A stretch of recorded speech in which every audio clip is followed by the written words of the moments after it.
सुंदरी के स्थान पर जल क्यों चढ़ाया जाता है? क्योंकि भगवान शंकर की सबसे छोटी लड़की जो है वो अशोक सुंदरी है, और ये जो छोटी लड़की है अशोक सुंदरी, ये नारी को अखंड सौभाग्यता का वर प्रदान करती है। कौन सी नारी को? किस नारी को अखंड सौभाग्यता देती है? तो महाराज शास्त्र कहता है, जिस नारी के भाग्य में लिखा होता है कि इसको वैधव्य होना है, इसके पति को समाप्त होना है, अगर वो नारी अशोक सुंदरी वाली जगह पर जल चढ़ा देती है तो पति पर अगर काल भी मंडरा रहा होता है तो मां अशोक सुंदरी महाकाल से कहकर काल को टाल देती है। वो अशोक सुंदरी का तो कहता है, सौभाग्यवती नारी जितना भजन पूजन करती है, सौभाग्यवती नारी जितना भगवत नाम स्मरण करती है, भगवत पूजन करती है, व्रत करती है, साधना करती है, तप करती है, पूजन करती है, पाठ करती है, आराधना करती है, अर्चना करती है, उस सौभाग्यवती नारी का किया हुआ दान, पुण्य, धर्म, भजन, कीर्तन, स्मरण, सेवा, चाकरी उसके पति के भी काम आती है और उसके पुत्र और पुत्री के भी काम आती है। एक सौभाग्यवती नारी के द्वारा किया, एक सौभाग्यवती नारी के द्वारा किया गया भजन, पूजन, स्मरण, संकीर्तन, नाम जाप, नाम कीर्तन उसके पति के भी काम आया और उसके बच्चों के भी काम। देखिए कितना सुंदर शिव महापुराण में चरित्र आया है वृंदा देवी का, कि वृंदा जितना नाम जाप करती है, वृंदा जितना नाम भजन करती है, वृंदा जितना नाम स्मरण करती है, उसके पति को उसका लाभ है। सोमवार के व्रत का अगर आप विधान देखेंगे, और हम तो कहते हैं केवल 16 सोमवार से मतलब मत रखो। आप माताएं अगर एकादशी का व्रत कर रही है, सोमवार का कर रही है, मंगलवार का कर रही है, बुधवार का करे, गुरुवार का करे, चतुर्थी का करे, तीज का करे, छठ का करे, आप जो भी व्रत करते हो उस व्रत का विधान स्कंद पुराण में लिखा हुआ है। स्कंद पुराण में क्या वर्णन लिखते हैं कि नारी जब सौभाग्यवती हो जाती है, लड़की की जब शादी हो जाती है और वो अपने पति के घर में जब रह रही होती है, पति के संग रह रही होती है, तो पति के घर में रहकर जितना भजन पूजन करती है, जितना स्मरण करती है, वो उसके द्वारा किया गया भजन, पूजन, व्रत, आराधना, उद्यापन, चाकरी, दर्शन, ये सब का फल उसके पति के खाते में भी जाता है और उसके पुत्र और पुत्री के भी खाते में जाता है। पर उसमें एक बात का विशेष ध्यान रखना, स्कंद पुराण कहती है कि आप व्रत को उठाएं। आपने व्रत उठाया, कहां उठाया? पति के घर से उठाया, ठीक है।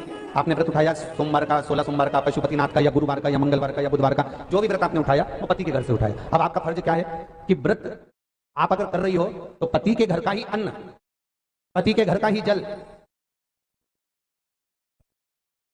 पति के घर का ही सुख आनंद महाराज हमको प्राप्त हो। अगर व्रत करने के दिन मालूम पड़े आपके कोई तीज का व्रत, छठ का व्रत, चतुर्थी का कोई विशेष खास जो व्रत होता है, 16 सोमवार का व्रत, पशुपति व्रत, और आप अपने मायके चले गए और मायके का अन्न जल आपने ग्रहण किया, मायके का प्रसाद ले जाकर, मायके की थाली ले जाकर, मायके का पूजन का सामान ले जाकर आपने भगवान की आराधना करी, तो स्कंद पुराण कहती है वो स्वीकृत नहीं होता, क्योंकि विवाह होने के बाद गोत्र बदल जाता है। उस गोत्र का अन्न चाहिए, उस गोत्र का भाग चाहिए। लगने लगे कि हाँ बहुत कष्ट है, कर्जा भी बढ़ गया, तकलीफें भी बढ़ गई, बहुत दुख भी बढ़ रहा है, कहीं परिवार सही नहीं चल रहा है, तो प्रयास करते रहा करो। हफ्ते में एक बार एक चावल का दाना जल के पात्र में डाल लिया, एक काली मिर्च जल के पात्र में डाल ली, और उस जल को ले गए, थोड़ा सा चंदन का छींटा डाल दिया, ले जाकर शिव जी को समर्पित कर दिया। शंकर को जल चढ़ाने के लिए 5 स्थान हैं जहां शिव को जल चढ़ाया जाता है और शंकर उस जल को स्वीकार करते हैं, जिसको पंचगंगा कहा गया। 5 स्थान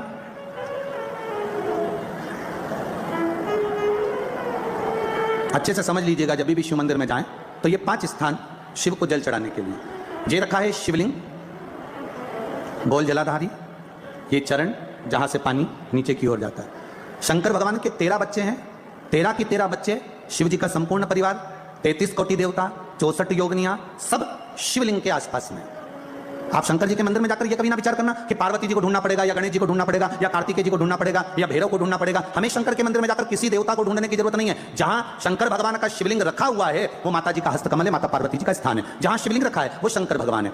जहां जलाधारी है उस जलाधारी के पास में जहां पानी बहता है बीच में अशोक सुंदरी का स्थान है। जहां से पानी बह रहा है उसका राइट भाग वहां गणेश जी का स्थान है, लेफ्ट भाग कार्तिकेय जी का स्थान है। शंकर भगवान के ऊपर जो जल गिर रहा है वो शंकर भगवान की 5 लड़कियां, जया, विषहरा, शामलीबारी, दौतली, देव, ये शंकर जी की 5 बेटियां ऊपर हैं। जहां से पानी बहकर उस निकासी से, जहां नाली बनी रहती है, पानी जहां से निकलकर बाहर मंदिर के जा रहा है वो 33 कोटि देवताओं का स्थान है। इसलिए सारे मंदिरों की परिक्रमा हो सकती है पर शंकर जी के मंदिर की परिक्रमा नहीं करते, क्योंकि वो जल जो जा रहा है वो 33 कोटि देवताओं का स्थान है, उसको हम लांघ नहीं सकते। वो स्थान जल चढ़ाते समय आप इसका स्मरण रखें। पानी का जब पात्र लेकर जाते हैं मंदिर के अंदर, सबसे पहले शिव जी का जो जलाधारी है उसमें राइट भाग पर अपनी मनोकामना कर जल चढ़ाएं, फिर लेफ्ट भाग में चढ़ाएं रोग मुक्ति के लिए। अशोक सुंदरी की जगह पर चढ़ाएं, ये 3रा स्थान। 4था स्थान माता पार्वती जी का जो कटी भाग है जहां पर शिवलिंग रखा हुआ है उस भाग पर जल चढ़ाएं, 4था भाग। 5वां भाग शंकर जी के ऊपर चढ़ाएं। ये 5 जगह पर जल क्रमवाइज चढ़ाएं। आप लोग जाते हो डायरेक्ट जाकर शंकर जी पे जल उंडेल करा जाते हो, सीधे गए और शिव जी पे जाकर आपने जल चढ़ा दिया। हमारे यहाँ शास्त्र कहता है जैसे अपन देवताओं की पूजन करते हैं तो पंडित जी सबसे पहले पूजन किसकी कराते हैं? जम के बोलो जरा। गणेश जी की। गणेश जी के बाद पूजन कराते कराते कराते कराते कराते कराते आगे के सारे देवता कराते कराते कराते कराते फिर मूल पूजन पर पहुंचते हैं। आप डायरेक्ट मूल पूजन पे पहुंच जाते हो। और सरल भाषा में समझ लो, जितनी सरल भाषा में समझोगे ना उतना अपने जीवन में उतर जाएगा। इस छत के ऊपर आपको चढ़ना है, निशानी रखी है, पाए लगे हुए हैं, आप कैसे चढ़ोगे? एक एक पाई पर पांव रखकर चढ़ोगे कि डायरेक्ट पहला पे रखोगे आखिरी पर? जम के बोलिए जरा। एक एक पाए पर पांव रखोगे ना कि धीरे धीरे हमको चढ़ना है। उसी तरह शिव मंदिर में पहुंचने के बाद पहला गणेश स्थान, कार्तिकेय स्थान। वीडियो पसंद आए चैनल को लाइक करें, सब्सक्राइब करें, शेयर करें। श्री शिवाय नमस्तुभ्यम, हर हर महादेव कमेंट बॉक्स में अवश्य लिखें। महादेव आपकी इच्छा जरूर पूरी करेंगे। धन्यवाद, मिलते हैं नेक्स्ट वीडियो में।